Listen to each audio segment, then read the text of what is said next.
Okay, welcome back to Module 2. So this is a very fluid situation that we're dealing with here. We had said something about taking 10-minute breaks and letting the camera run. Obviously, that didn't happen. That didn't happen on purpose, as I'm being told, so that we can break down these different modules into separate, kind of follow the manual and the PowerPoint, so that when it's available for technicians to grab off of our website or wherever it ends up, that we're able to look at it in shorter, more concise, and hopefully not as boring segments. So shorter segments is the key. That way when we stop, I'll let you know it's the end of the module, and we'll shut it down. That'll be the end of that segment, and then we'll start with a new module later, so you don't have to worry about getting up and down or how long your break is, or you can go feed the dog, whatever you need to do. Walk the dog, probably, if you're allowed to go outside. Anyhow, so remember we started out by saying services related to installation. So this is where we get into installation review in order to keep you out of trouble. Okay, so we got some learning objectives there. You have it on the screen in front of you. We don't need to get into the individuals because we're going to hit it as we go on. So we got a disclaimer. The bottom line is the only thing the disclaimer says is what you're seeing on your screen on your book is general. It's not specific to the unit that you're putting in today or the unit that you're servicing. It's general.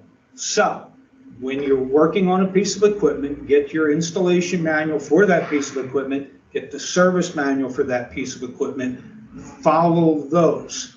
If you are able to have that word almost came back to me, a web book or a net book. That's it. It's a net book because it has access to the internet.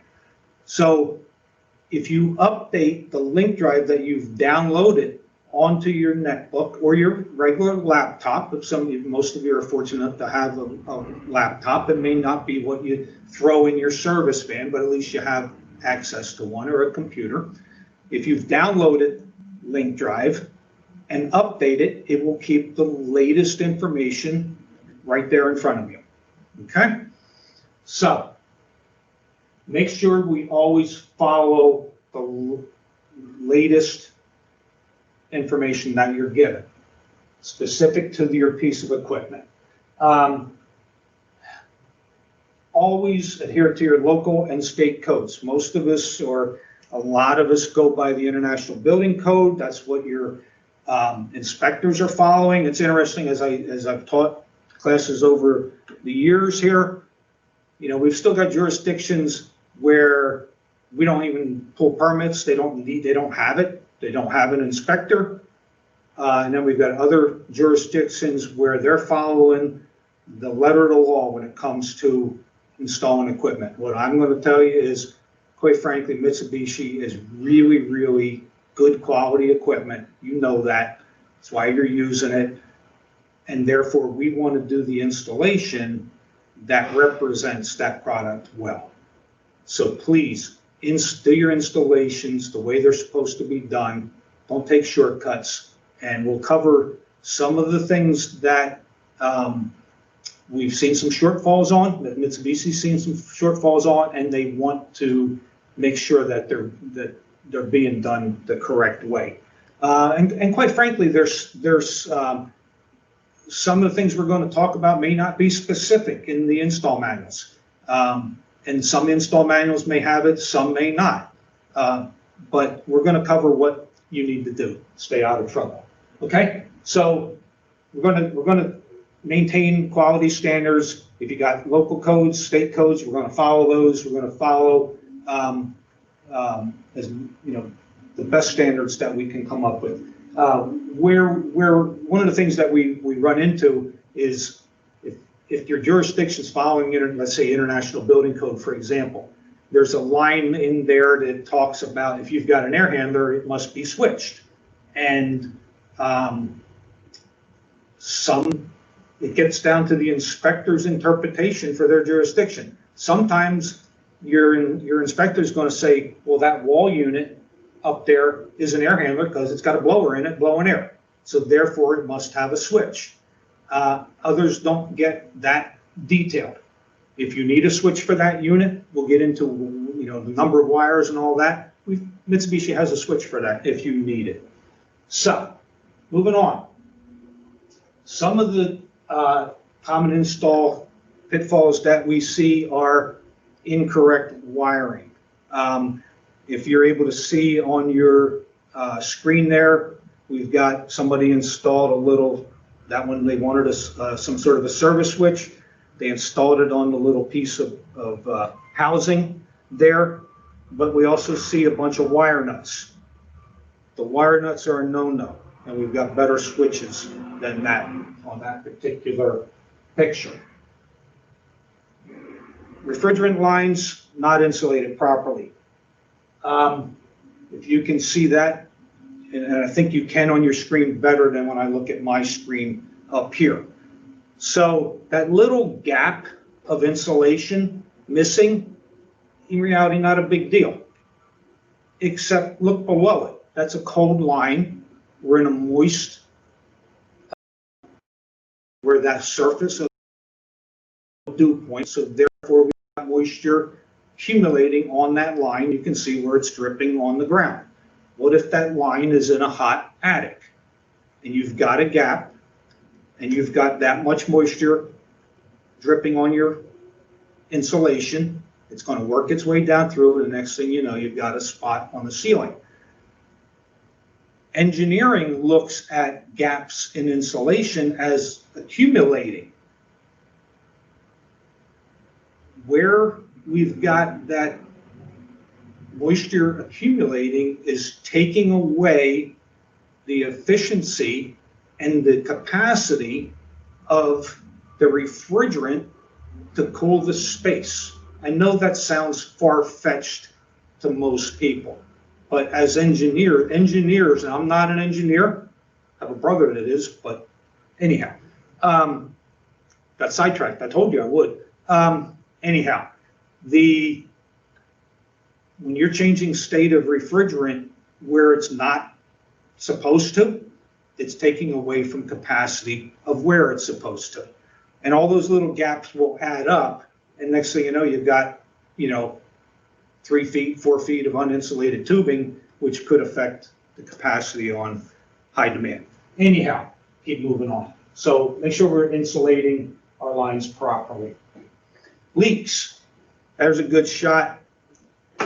Improper flares. We're going to get into flaring in greater depth later on. You can see this one here. They tightened that flare nut so hard that it actually snapped. I think they had a leak there. The most common cause of refrigerant leaks at flares are over-tightening. So we're going to get into high-tech flaring. Let's call it high-tech. It's not really, but we got to use high-tech tools. Improper condensate, we're going to look at that. We're going to look at improper line set selection and installation. If you look at this unit here, this is a 1-to-1 unit, nicely installed above snow line. But if you look close at it, you can see that the indoor unit's right behind the outdoor unit. And we've got about 3 feet of refrigerant line. On a 1-to-1 system especially, I think we cover it later on, but I'll throw it in now. You may get noise issues if you have less than 16 feet of line set. So something to be considerate of when we go to install and locate equipment. So, nitrogen not used when brazing. This is refrigeration 101. You all should know, and it's okay to braze line sets. Mitsubishi recommends brazing line sets as you need to, but you can also use any other joining method that you prefer. The caveat to that is that you're responsible for it. So use whatever you want to use, They recommend flaring. You can braze them. If you're going to braze, nitrogen through it to prevent the copper oxide from forming, especially with Mitsubishi products, folks. Those little flakes of copper oxide that are inside an improperly brazed joint with nitrogen is not used are going to float around the system. When we get down the road, we'll take a look at how many strainers might be in a Mitsubishi system. We don't use filter dryers. The last thing you want is anything accumulating in a strainer. So I always, used to say cleanliness is next to godliness, and I guess in this day and age, we're back to that again. But when it comes to refrigeration practices, cleanliness is the most important thing. Cleanliness, along with proper dehydration, is the most important thing that you can keep aware of. Enough said about that. Outdoor units not elevated in cold climates. I always ask the question, we're cold climate, we're Ferguson North, okay? We're in a cold climate no matter where we distribute, okay? So if you're hearing me from Ferguson North, we're a cold climate, and therefore your unit must be installed, a heat pump I'm talking about, something that's going to be running in the wintertime, must be installed above your anticipated snow. Normal snow. I mean, obviously we get them. I was around when we got the snows in the 90s that were 3 feet high, with drifts up over top of units. That's a whole nother story I won't get into. Let's just say it created havoc with units. So, we've got a 6-step installation process. I'm not going to run through that because we're going to hit it as we go along. So most of you as installers, services, you're not going to be worried about your location. But if you are an installer, you need to be aware that if you're being asked to install products in certain areas, just to be aware of what you're doing. So some of those things are, and most of the time, like I'm saying, as an installer, you're being given the equipment, you're being told, okay, it's going, the indoor unit's going to here, the outdoor unit's going to go here, this head's going in this location, so on and so forth. And, in all likelihood, you have a competent person selecting the equipment that's been sized properly and has been located properly. But just some of the things to think about is where we're going to install that. One of my favorites, level surface. So if we got an indoor unit, most of us are well familiar with the wall plate, different styles for different units, so on and so forth. So not only, I like to show this example, but not only does this need to be level in this fashion, can't be off kilter either direction, but our wall must be vertical also. It can't be tilted front, tilted back, and that has to do with the drainage of it. One of our more critical things that we have run into for indoor units is that we've got a wall that's bowed. And if we've got a wall that's bowed behind it, and we draw this tight to the wall, when we put the wall unit on the bracket, it's going to draw it tight. And it's going to create pressure on our blower bearings. And after a period of time, we're going to start getting some bearing noise out of that unit. One of the easiest ways to check that out is to loosen up the screws on the one end. If your noise goes away, you know that you got a worn bearing. So really, really critical is how this wall plate is installed on the wall. So level, vertical, and watch the bows. And in worst case scenarios, you may need to put something structural behind it so that you have a nice flat surface that this can attach to. Obviously, we want to catch at least 2 screws in a stud, most of our manuals say, and we've got a good solid connection. Okay. Again, we don't, we're looking at some things like spacing the units, the air patterns, the throw of the unit in the room. Again, if you're picking the equipment, that's something to be aware of. Okay, how far is our throw? Mitsubishi has all those specs on Link Drive. So you can look at that in the submittals, and it'll show you the air patterns for both heating and cooling. Watch your return error. One of the things that I'm seeing lately, and we'll get into it later on, I believe, but I'm starting to see a lot of units being installed too close to the ceiling. Well, our return air is coming in along the face of the unit, but also in the top. If it's too tight to the ceiling, you're restricting air through that portion of the coil, and that can affect the performance. So this is something that I know when I looked at those units, somebody didn't look at the install manual. Most of these issues that we come across can be eliminated by reading the installation manual ahead of time. So that's indoor units. Controller, real simple. We've been putting in controllers, what you may know as a thermostat, since you started in this business. So obviously we want centrally located. Don't let the sun hit it. Watch, especially you got big picture window. Check out when the sun's shining on that spot on the wall. You know, we've run into that, you know, low sun coming in the picture window, 4 o'clock in the afternoon, is now heating up that controller. And the controller says, I don't need to run, I'm perfectly happy. Meanwhile, the rest of that was an air handler in that particular case. The rest of the house is cold. Flat surface, Wi-Fi reachable if we're dealing with that, but that's pretty simple. Your outdoor units, make sure they're level, watch your air circulation. We have in the installation manual clearances that are given. And we want to watch that. So many inches at least minimum from the back wall. I don't get into that too much. I just recommend, in our case, this particular unit showing 4 inches. Quite frankly, if I'm there washing that unit as part of preventive maintenance down the road, I want more than 4 inches of clearance. Sorry. Keep it level. Watch other things, such as ice falling off the roof on top of your unit. Just be aware of that. Indoor units, we kind of covered the wall plate before, but on this one here, and again, this is specific to one unit, and I don't know if you can see it, but at the top here, where's your ceiling?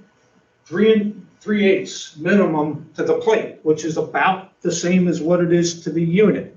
So I prefer not having to come into your job for a problem and telling you that you've only got 1 inch between the ceiling and the wall unit. You know, that's one of the things we didn't cover is another service from Ferguson. If you do have a problem job and we can't work it out through Link Drive, MP Troubleshooter, phone call with us, phone call with Mitsubishi, we may want to do a field visit. At this particular moment, I don't know how that's feasible, but once we get over the current crisis, that's one of the services that we provide. If you need something like that, you'll be working that out with your outside salesman, territory manager, in order to start the process. So we don't need to get into that. And obviously, this may not apply to your particular organization. Anyhow, keep the wall units off the ceiling. You can see we've got where the tubing and your wiring is going to go through. It's not specified in every installation manual, but Mitsubishi is telling us that this hole through the wall must have a sleeve in it.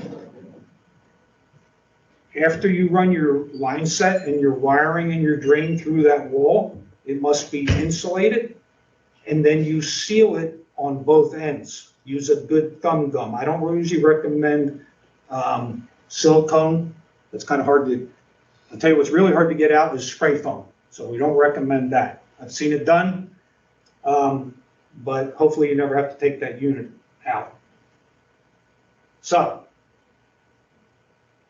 sleeve, wall sleeve, insulated, and then sealed on both ends. One of the most important reasons that that has to be sealed and insulated from the outside has to do with where the room sensor is in the unit. Now, if you were in class here, we'd be able to walk to a unit. I can show you, but the bottom line is off the right-hand side. Most of these wall units are being installed with the tubing going out the right-hand side. Where the air pattern is inside that unit is a low pressure zone. So the sensor is not your remote control. The sensor's actually in the airstream of the indoor unit. So as the air is circulating through the indoor unit, it's drawing a little bit of air through the side, the right-hand side, and we may get an example here, but in this area over here, we're drawing air in across the room sensor, the room temperature sensor, and that's what we're controlling to.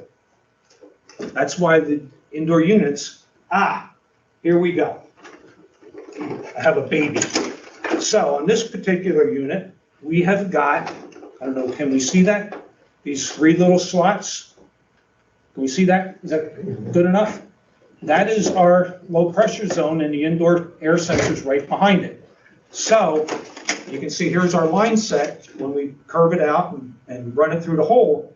If we don't seal this hole here, we're going to bring outside air right up through it and across our sensor, and it's going to affect the temperature. So in the wintertime, it's going to have the cold air, we're going to overheat. In the summertime, it's the opposite. We're going to bring in warm air, it's going to overcool. Now, the worst part about it, though, I mean, that's bad enough. Sorry, as I disappear and set that down, we're also bringing in the outside air, which is what I just said. But more than temperature, what's in the outside air? Humidity? Yep. So we're going to bring humidity into our controlled space, and we're going to bring anything else that's in the air. That may be mold spores, pollen, so on and so forth. What I'm concerned about with mold spores, as we all do, is the biological growth that can happen. We're bringing those in right into a dark, wet environment where things love to grow. And we don't talk about that too much, other than biological growth we don't want. That can end up, we've probably all seen on some of the blower wheels, all this real fuzzy stuff. We try to eliminate that. So bottom line, guys and gals, is let's insulate our walls, or sleeves, okay? Keep everything out of there, keep it accurate.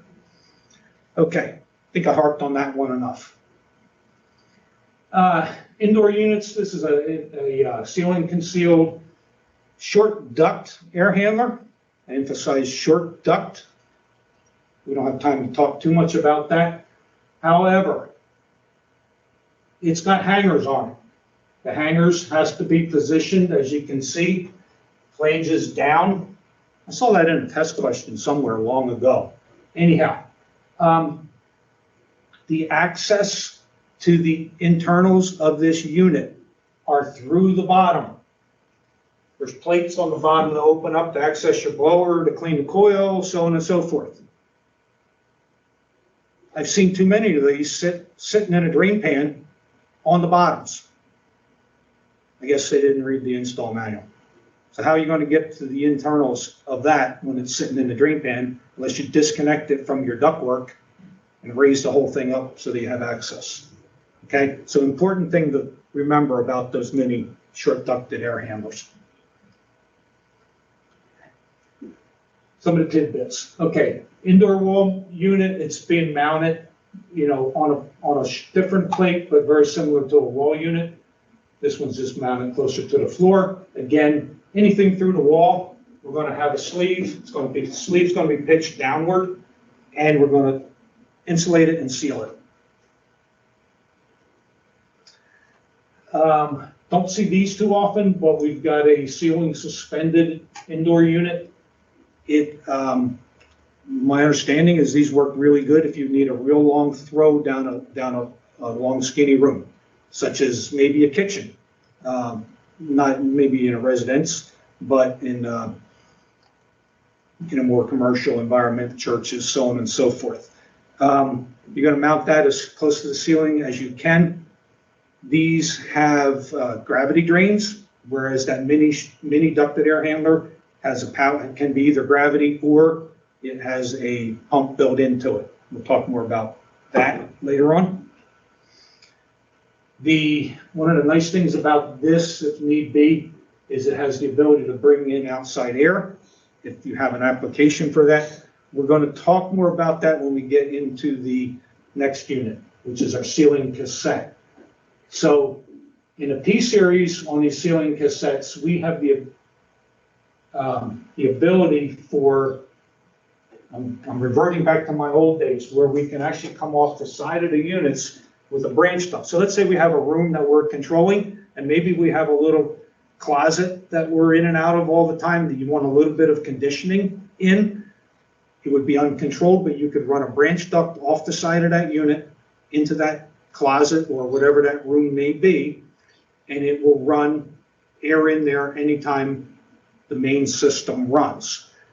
If you're going to do that, we're going to shut down the vanes on that one side. So it becomes essentially a three-way blow ceiling cassette with the branch going out. Just little details. It also has the ability to bring in fresh air. Now, when we say that you can bring in fresh air, that doesn't mean you run a dryer vent to the outside. Anytime you're going to bring fresh air into a Mitsubishi unit, it must go through a heat recovery unit. Heat recovery unit has an exchange of air. So basically you're exhausting room temperature air to the outside. The air's hitting a media which picks up the temperature, the sensible heat and the latent heat, the moisture that's in the air as it's going through it. It transfers through the media, that heat, both sensible and latent, to the air coming in. It's not 100% efficient, but it's much better than bringing in 100% outside air. So it transfers the heat energy into the incoming air, and that's what you bring into your indoor units for fresh air. So that's becoming more and more common. We're seeing that with even in conventional equipment. Homes that are built really, very tight, and it's so tight that the cooking gases and odors and everything that's going on inside of a home is all staying there. They want fresh air in the home, and we have the ability to put heat exchangers or heat recovery units in for any system. Okay, I digress. Along with those ceiling recessed units, we want to make sure that they are nice, and we don't want to leave gaps between the grill. The grill is, when you order the unit, the grill comes separately, so you have to order that. With the grill comes a gauge that you're able to raise and lower and adjust your indoor unit so that it's the perfect distance from your ceiling, so that when you put your grill on, it doesn't droop on the one side and leave a gap. We want to make it look nice. Okay. The other part about that, remember I said we can disconnect the vane motors, we can shut down the vanes. We can make these units, they tell us, I don't know, 11 different directions or 11 different configurations depending on how you do your vane motors.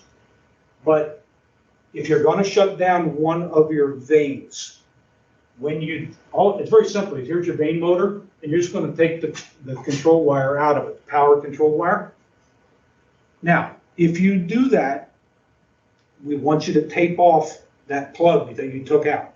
And the reason for that, as we'll maybe get into as we go along, most of the controls with Mitsubishi are running with DC voltage.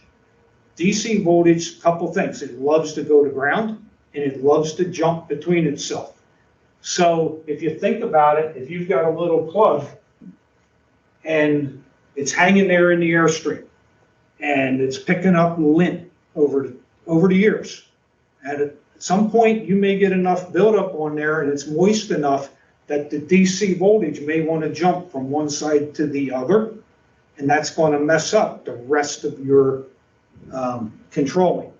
So you're going to disconnect anything like that, wrap some electrical tape around it, and you're in good shape.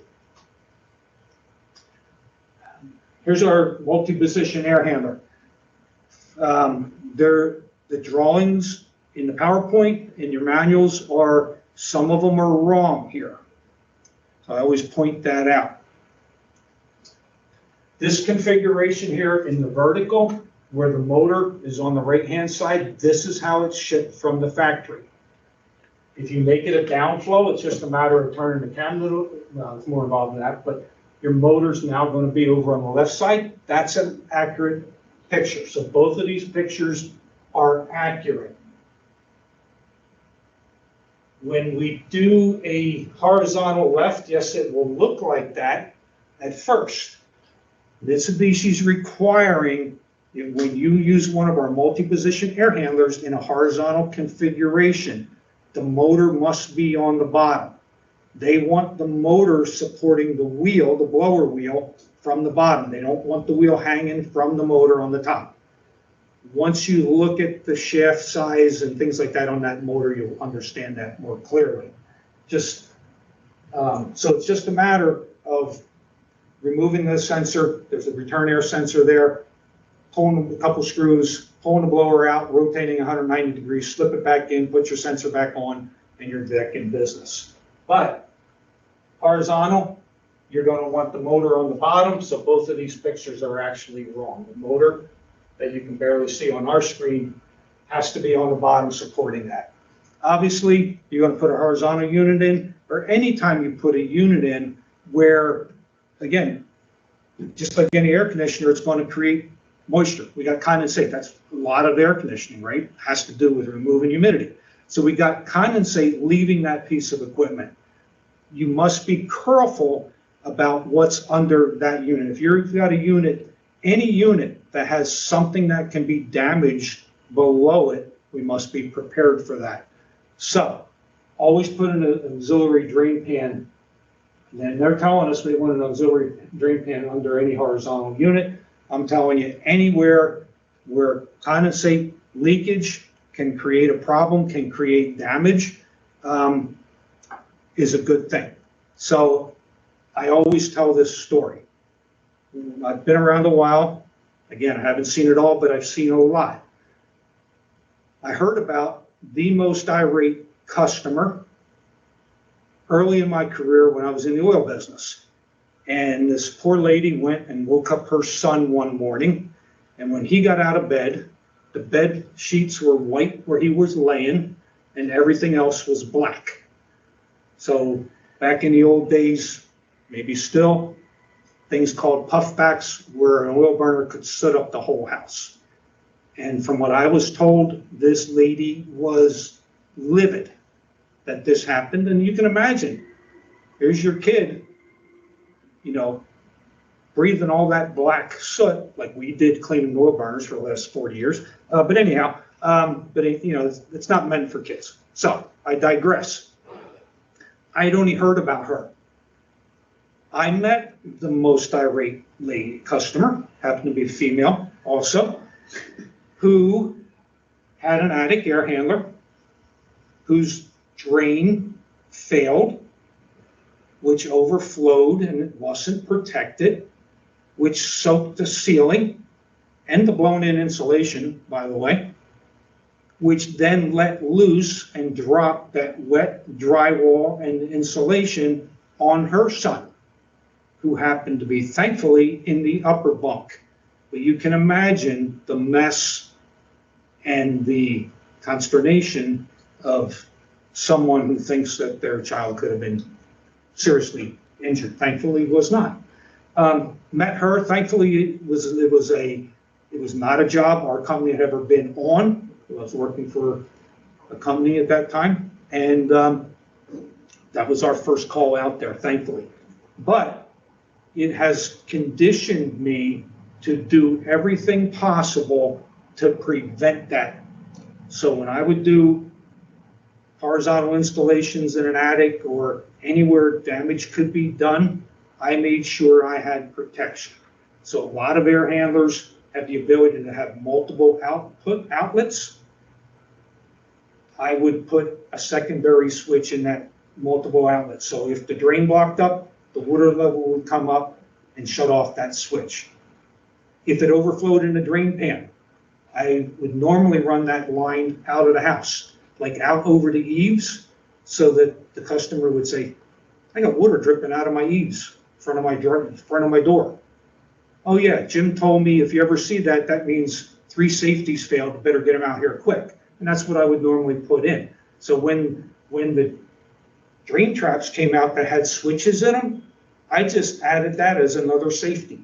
So I'd have a safety switch in the drain pan, one in the trap, and the secondary of the air handler, because I wanted to do everything I could to prevent something that I saw early in my career.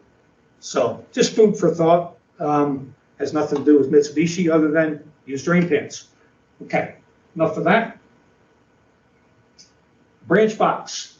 They're telling us allow sufficient access, especially if you're going to put it above a ceiling. Quite frankly, they're showing a minimum of just under 8 inches. Let me tell you, if you got to get in there and work on a expansion valve inside that branch box, that's not enough room. Installing your branch box. A lot of the MXZ systems require a branch box, and there's multiple ways that you can install it, as you see on your booklet there in front of you. If you're going to mount it on a vertical configuration, such as on a wall, your liquid and suction lines to the outdoor unit need to be facing down. You can put it in any position horizontally, don't care which direction it's facing. We can now, as it comes from the factory, it's an indoor unit only. We have a new product that you can mount the branch box in an outdoor enclosure. From what I've been told from the folks that have installed them, is they're a real pain in the butt. Sorry, Mitsubishi, that's just the way it is. The bottom line is the lines stick through it in such a fashion that when it comes time to seal your openings with silicone, pretty much you're just going to be a mess, because you're going to be putting silicone on your fingers to wrap around the whole thing.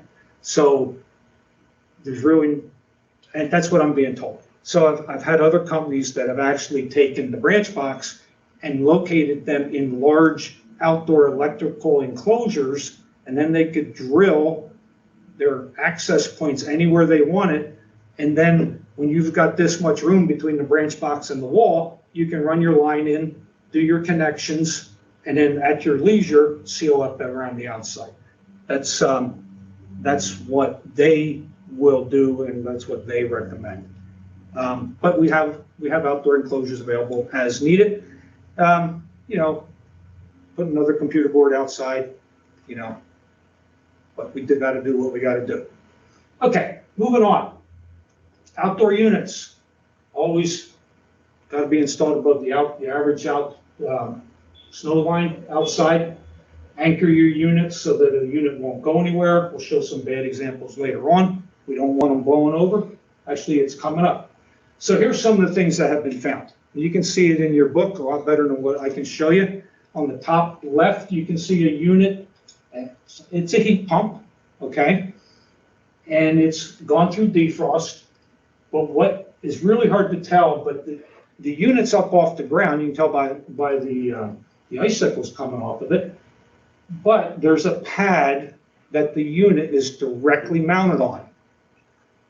The drain in the bottom of the unit only has about an inch clearance to that pad.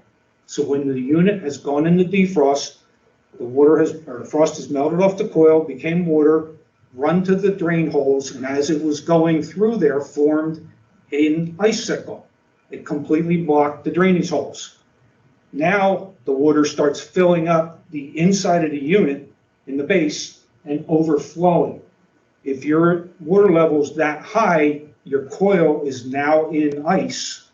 Ice expands as it freezes, and I have seen coils that would have split. So I've taken and I've seen coils, a round tube, round copper tube, that as that ice expanded, it curled in on itself, that it was C-shaped, and at the top and bottom of the C, that tubing couldn't take it anymore and would just split.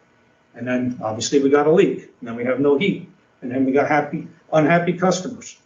Anyhow, so that's one of the things we must, so when we raise our units off the ground, we're going to keep the feet on a bracket of some sort or on risers so that the water has a chance to run away in a defrost situation. The lower left picture, you can tell the unit was firmly attached to something, but that something was not firmly attached to whatever it was on. So make sure we mount our units and make sure they're solid. And obviously, if this video is getting to Florida, you know much more about this than we do with your hurricane guidance and guidelines and requirements. So this picture up here is off to the middle right. Nice looking installation in the summertime. Wintertime comes, it's a whole nother story. I've been on buildings like this with parapet walls on four sides, and they're kind of nice to work on. It keeps the wind off of you until you see what happens when it snows and blows. Now, don't know the situation here, but you can see on the top right, obviously, we filled in behind units. I don't know if it was commercial jobs, air conditioning only. If this was a heat pump installation, I'd have a real problem with this because the top unit going into defrost runs on the bottom. So we don't know what this is. That's another thing to be considerate of. So.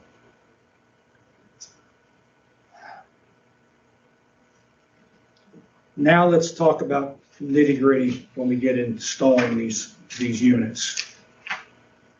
Interconnecting wires. The first thing we'll talk about is power wiring.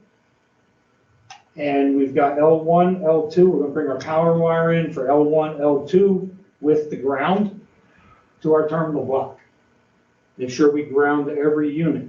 Now, every unit is going to have a label on. We looked at that earlier. We looked at the amp rating, but it also is going to tell you the minimum breaker size and I think the maximum breaker size. That's only the breaker.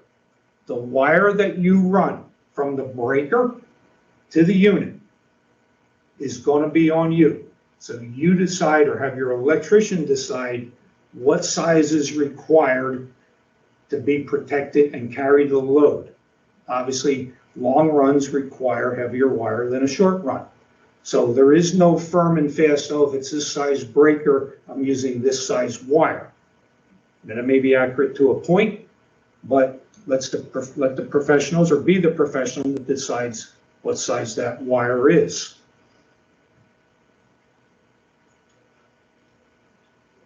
Control wiring. So we've got a wiring diagram. We show here our incoming power. In the middle, here's our power supply, 208, 230 volts AC. And then between the indoor unit and outdoor, if it's a one-to-one system, we have got S1, S2, and S3. These are critical that you keep these the same. So S1's got to go to S1, S2's got to go to S2, so on and so forth. A one-to-one system's pretty easy. That's why we don't have as many issues with it. You can see this one, if you need a disconnect switch inside, you're going to keep 1-to-1, S2 to 2, so on and so forth, right down the line. If you cross those wires, it's not going to work. Now, where the complication may come in is when you're doing a multi-zone system and you've got, let's say it's a ported unit that can handle 5 indoor heads, and you've got 5 sets of tubing, 5 wires running out there. Make sure that you mark them appropriately and keep them together. So we were always real careful in those situations. When it comes to the multi-zones, there's nothing worse than crossing tubing or crossing wiring. So make sure that port A is going to unit A, and it can be complicated if your company's large and you're doing a job in sections. So a lot of companies will send out their pipe and wire guys, and they will run that ahead of time, maybe before the walls are finished off, insulated, so on and so forth. So that the tubing's running from, outdoor to the location of the indoor unit. And if you do that 5 times, now you got 10 tubes outside. And you got to make sure that they're going to the right places. So always mark your tubing. It's not like people can't mess with it, but I was always very careful in determining and labeling what tubing was going to what unit, and then kept my interconnecting wire with that. You can see in the right picture, the indoor unit where it's marked for the S1, S2, and S3.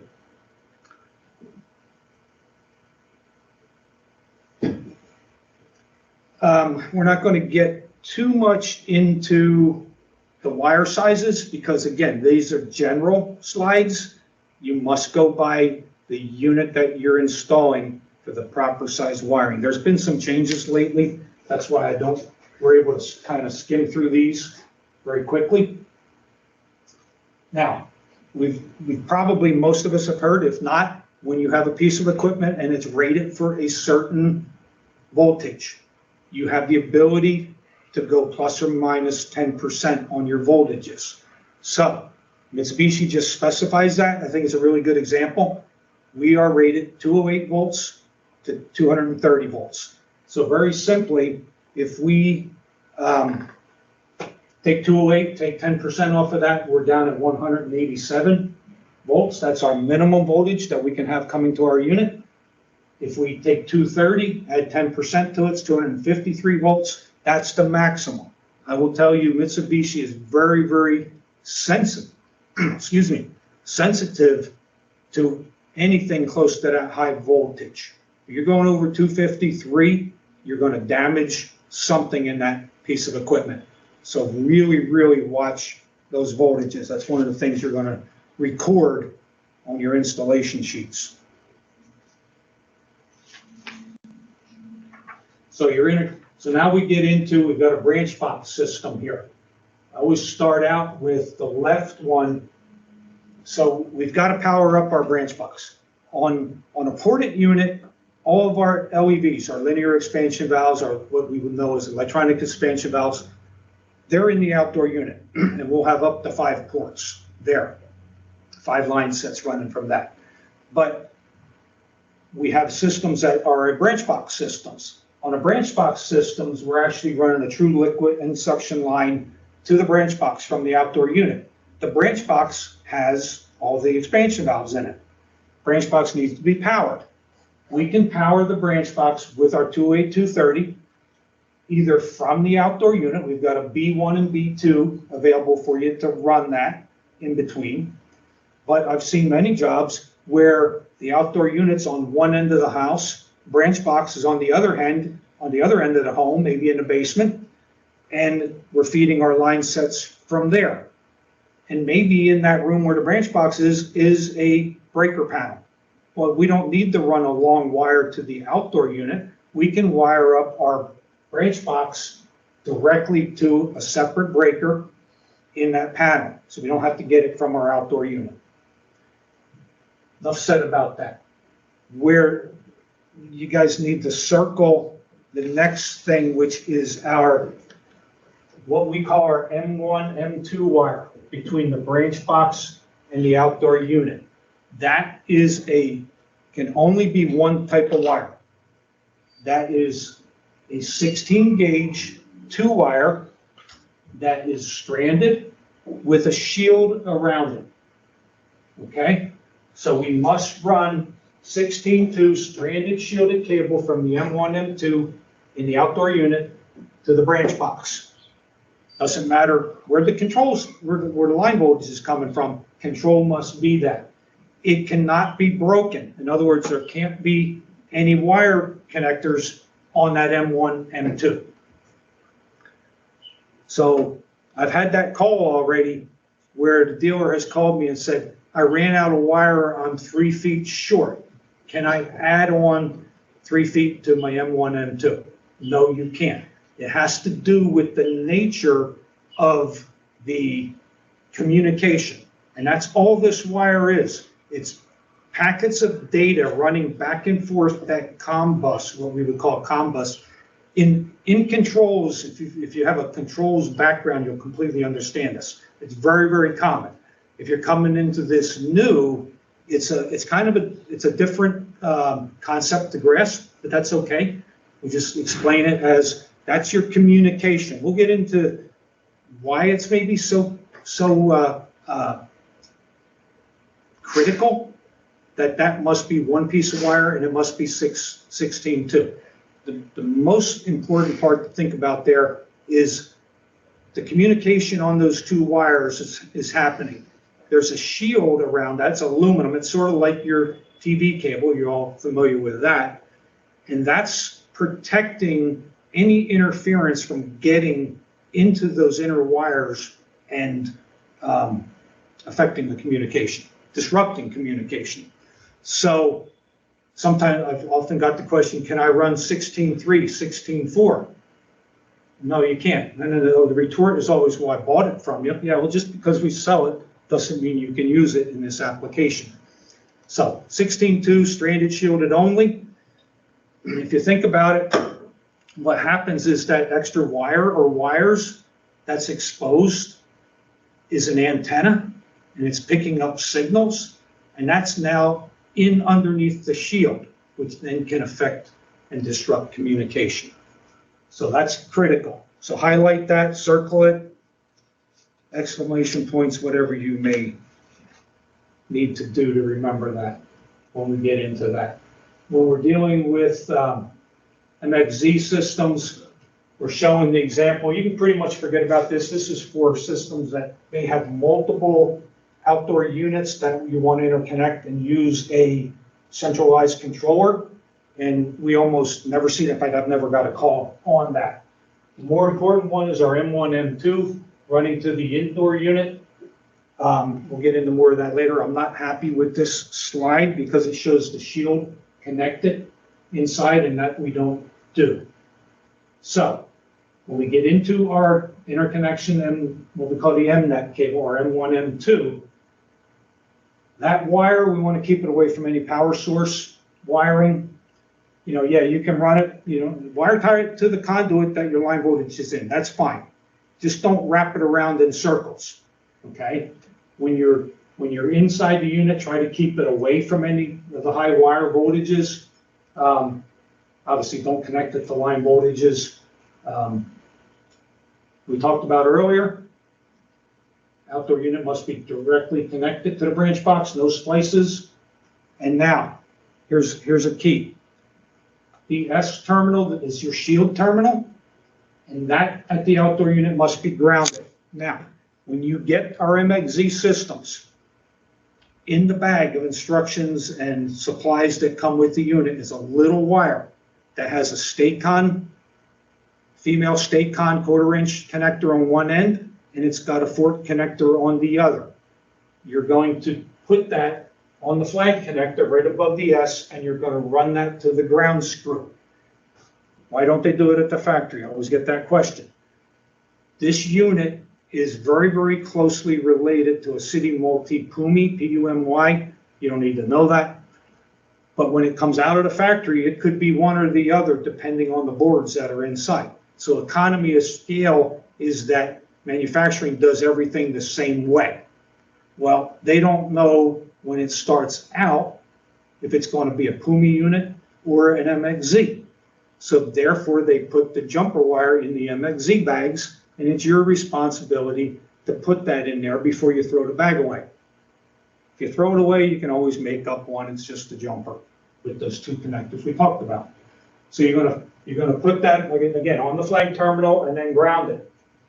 The shielding, as you peel back on your cable, you're going to twist that shield, that aluminum shielding, and you're going to put that under the S terminal, S for shield, and then your other two wires are going to go M1, M2, and you should not have any wires left over. Okay. So either from on a single unit or a ported unit when we're dealing with our S1, S2, S3, and by the way, between the branch box and the indoor units, we've got S1, S2, and S3. All the same, keeps it consistent. This, not necessarily the best diagram, but if you need to put a condensate pump in, and we have pumps available, we do not break S2 or S3. S2 and S3 are communication. They really haven't gotten into it yet, but may as well tell you now. So when we're measuring voltage on S1 and S2, that is 208 to 230 volts AC voltage. The interesting part is if you measure voltage on S2 and S3, you're going to put your meter on DC volts. And if you've got good communication, we'll show it later on, you will see that meter bouncing between 12 volts and 24 volts approximately. It'll be jumping around, and that will tell you that you've got communication. That'll be one of our troubleshooting techniques, is looking at voltages. When we look at voltages, we look at line in, we look at what's going S1, S2, and then S2 and S3 with our DC voltage. So we never break communication. That only leaves one wire, S1. So if we look at our diagram, we can see from the outdoor unit, we're taking S2 directly to S2, S3 directly to S3, ground to ground. The S1, we're going to come out and we're going to go to the condensate. It's going to have a jumper on it at some point. L1 is powering up the condensate pump. The S2 is going to be our line 2 for our 208, 230 to the condensate pump. But I like when they show actually a jumper between L1 and common of the switch, so that we're feeding our switch as long as the switch is down in the closed position, that there's no water in the safety. We've got a normally closed switch and power's coming out and it's going to S1. So our S1 is coming directly through the switch to the S1. And unless we have a condensate failure and our switch opens up, that will then shut down the outdoor unit. If by chance we were only to break S3, you would break communication between the two, but you may not always shut off the unit. So we've had that. So only break S1. Line 1, that shuts off all power to the indoor unit, and therefore it can't run and produce more condensate. There's another way to do it, which is some of our systems have pumps built into them. Some of our boards have a CN4F connector. All of our P-series do, and like some of the air handlers. And on our board, we've got an internal float switch, and it's plugged into connector 4F, so CN4F. On that connector is a little loop, and I mean little, so you have to be careful. But you can actually use that loop and cut it, and then you can run one side of it to, for my example, to 3 safeties that you may add in your horizontal attic unit. It's just a bunch of switches in series. It must come back to the other side of this wire, and any of those switches that break will shut down the unit. Okay, that's your safety for your secondary safeties, or third or fourth, as the case may be. Okay, condensate drains. There's only one good way to do it. So if we're dealing with a wall unit, as our example in the top left, we always run that condensate drain out the bottom, along the bottom of your interconnection or your wall sleeve. Your line set can go above that, your wiring can go above that. Keep the condensate tube down low. We don't want the tube to go up to the top because your top of the tube could be higher than the face of the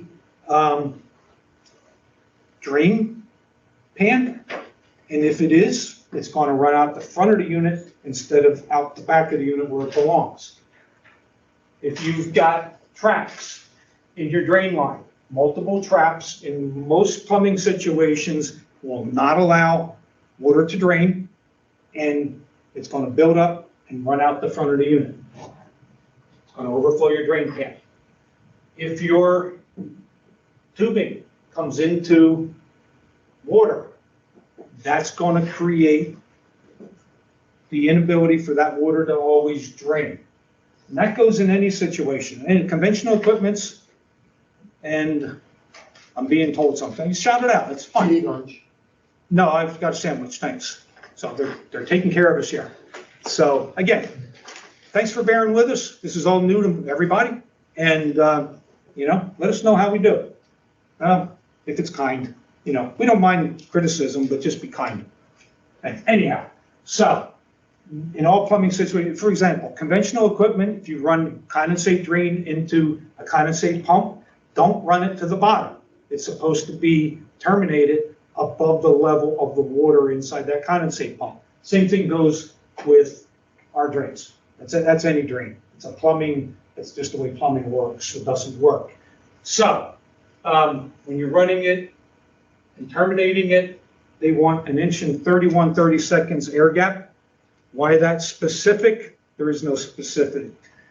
Quite frankly, most of this was written in Japanese, which was then translated probably by a non-American, and maybe should be retranslated. So quite frankly, when we get into the service manuals, half the battle sometimes is just interpreting what is being written, how it's the way that it's being written, and some of the terminology. So just take your time. I remember reading through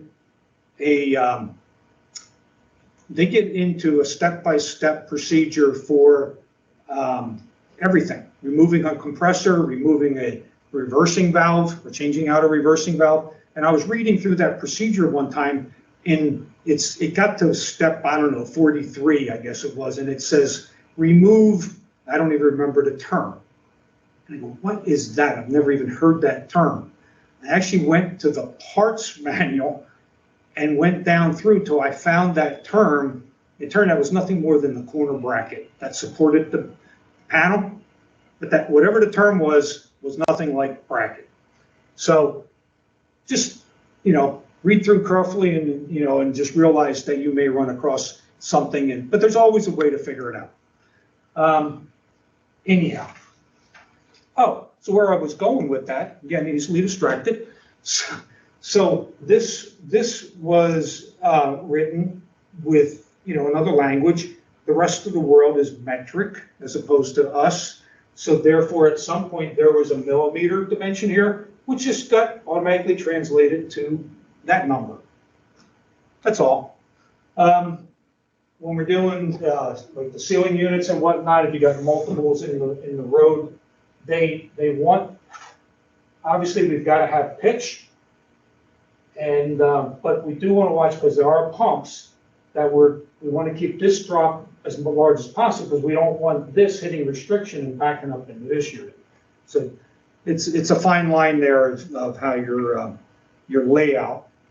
Always plan ahead, okay? Think about that stuff ahead of time. Like if you are using a mini short ducted air handler, hang it from the ceiling or hang it from something like you're supposed to. Don't lay it on the floor like I've seen them. Okay, enough. Well, here's more drainage. Our multi-position air handlers, we show a trap. It's not technically required, but it's highly recommended. Again, in the engineering world, these air handlers are like the nice air handlers that are available from other brands that we deal with, are blow-through style air handlers, meaning the blower is under the coil, so therefore the coil and everything attached to it is under pressure as opposed to negative. That will blow air down the drain if you don't have a trap on it.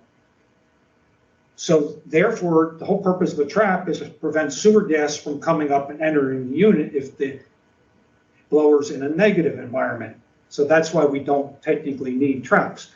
Engineering says the air going down the tube is wasted air, so therefore you probably should put a trap on it to prevent that and keep the cold, all your capacity going to the room or rooms that you're conditioning. So if you're going to use a trap, we have the ability to develop static pressure. So they're showing that we want a 2-inch drop.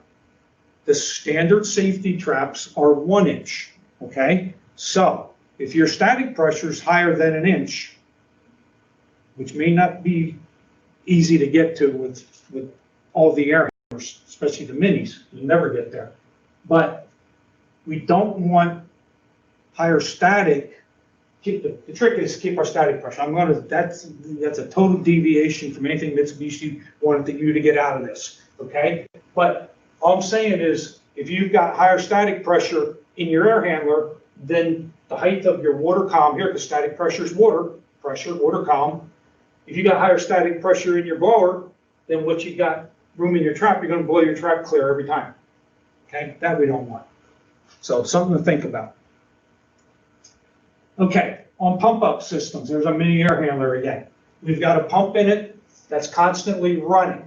We've got specifications that say this distance can only be so high, this distance can only be so high. Depending on which unit we're running, is this distance could be taken from this point here to here.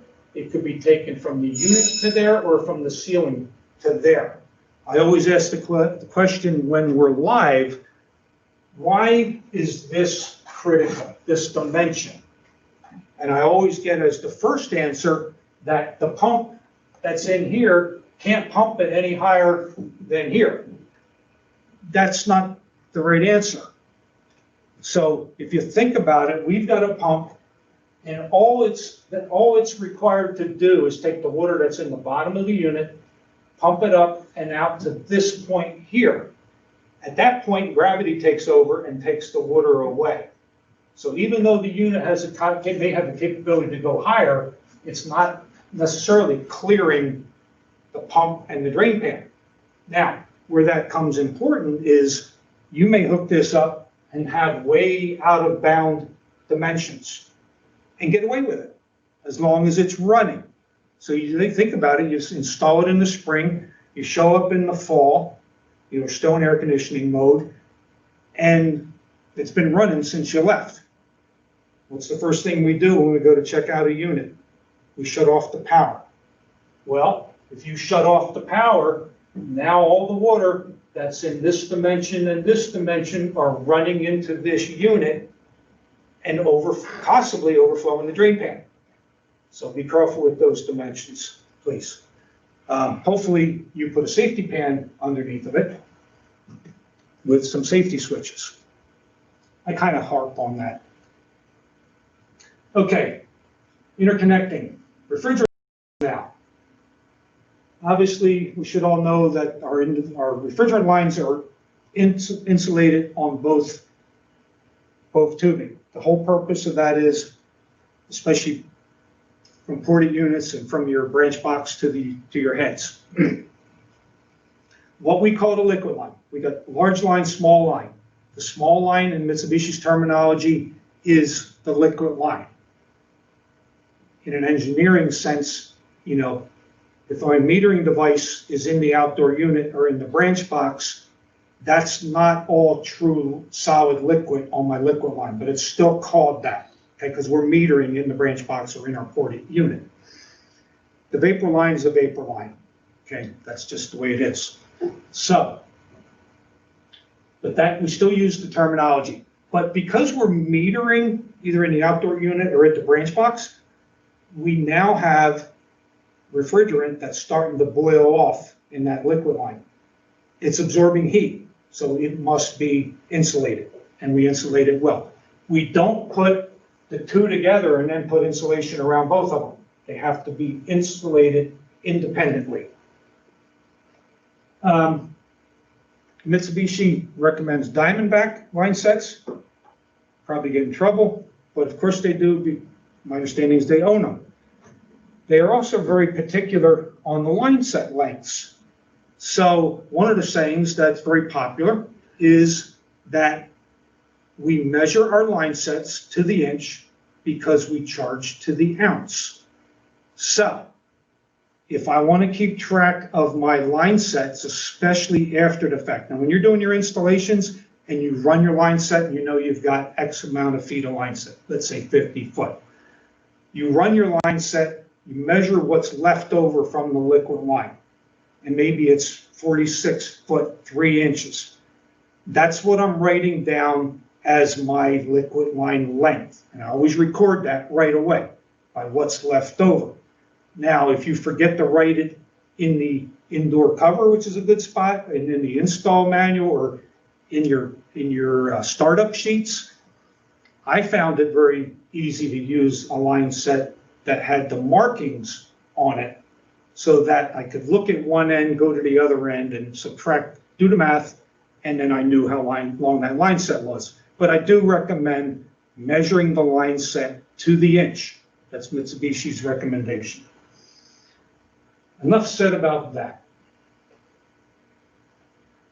Here's what we talked about earlier, short piping disclosure. So if we've got a very, let's say a more quiet room, such as a bedroom, theater room, and we put the one-to-one system in there, we want to keep that line set over 16 foot.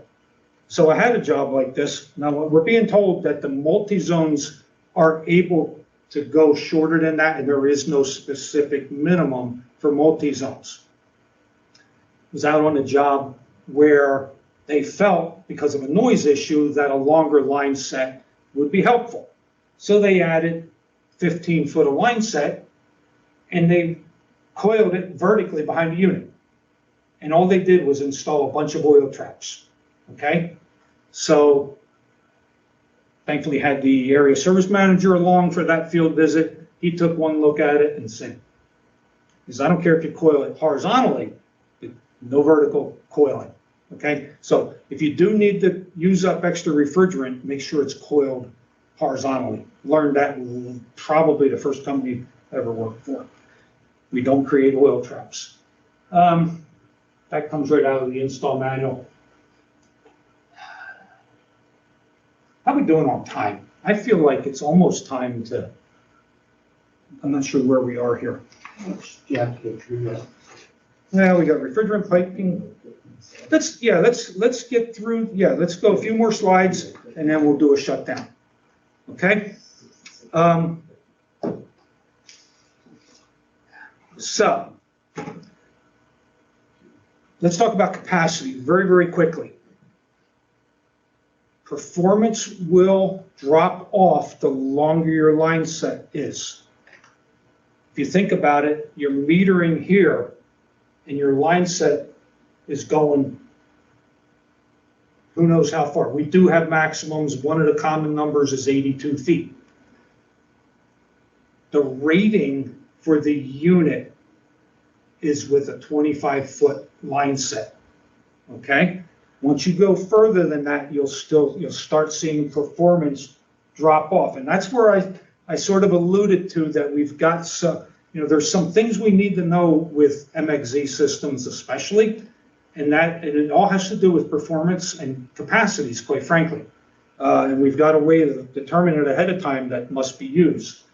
But just for example, on here, with these specific units they're showing here, at 25 foot, whatever the rating is, that's what you're going to get out of it. If we draw out our line set, we've got a multiplication factor that we can apply, and we actually show that here.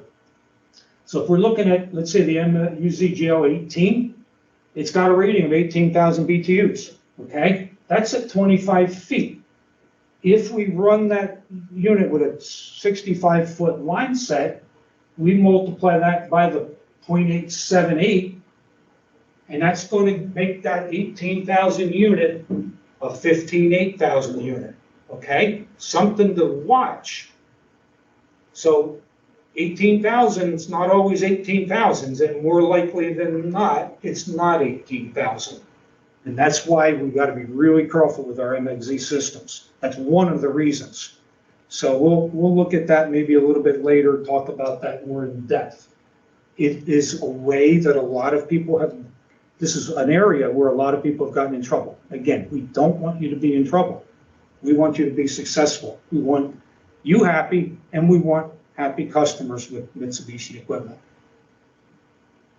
Okay, refrigerant piping. Never go over the recommended length, the maximum length. We do have a vertical separation between an outdoor unit and an indoor unit. There's a maximum there. We don't install sight glasses. Why would you? The whole purpose of a sight glass is to tell whether there's vapor in the liquid line. Well, if we're metering at the outdoor unit and you put a sight glass in it, all you're going to see is bubbles. So we don't need them. No reason for it. We don't put filter dryers in at all because we've already got strainers in. And strainers keep them clean. You don't want them getting dirty. We don't put any P-traps in. Don't need them. Okay, on our piping, high-tech tools, high-tech equipment, high-tech technicians. One of the things that's going to be is our flaring tool. Must be made for 410A. It has to be a tool that burnishes the face of the flare as it's being made, so that you have a nice smooth surface. One of the things on that last slide just caught my attention was minimum elbows. So if you can get away using a tubing bender as opposed to installing an elbow, please do that. Make a nice sweeping bend as opposed to installing an elbow. Less restriction. Less restriction means more capacity when we're done. The next thing we want to talk about, if you see along the bottom here, is we've got something called tightening torque and requirements for that. Remember, I started out by saying the most common cause of flare leaks is over tightening. If you follow the procedures we're talking about, you won't have your flare leaks that you may be used to. So a good quality flare using a good quality tool that burnishes the face of it at the proper angle for 410A is going to be what you must use. You then, when you're putting your line set together, let me also talk about that. I don't care whose refrigerant tubing that you're buying, if it's got flare nuts on it, cut it back and use the flare nuts that come with the equipment. I don't care whose brand of refrigerant line set you're buying, they're selling you the copper. They're buying the cheapest, in most cases, the cheapest flare nuts they can buy to keep their costs down. So if somebody can buy a penny a piece cheaper, that's what they're going to use. Mitsubishi equipment comes with good, high quality flare nuts on the fittings already, and that's what you are to use. I know it's easier just to use what's already on there and cut a couple minutes off the job, but that couple minutes off the job doesn't compare to the 2-3 hours that you're coming back for to do the repair, take all the refrigerant out and weigh it back in, maybe even longer.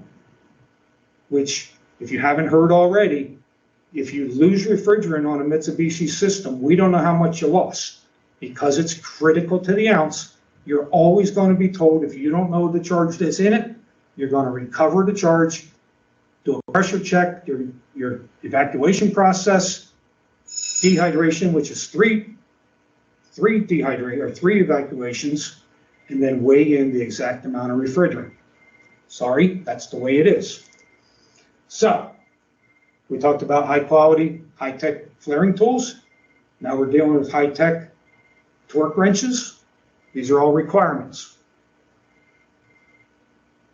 Now, when you go to put your refrigerant lines together.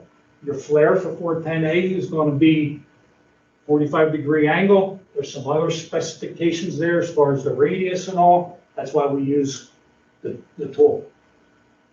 We're going to put a little bit of oil only. Mitsubishi says it's okay to use a vacuum pump oil.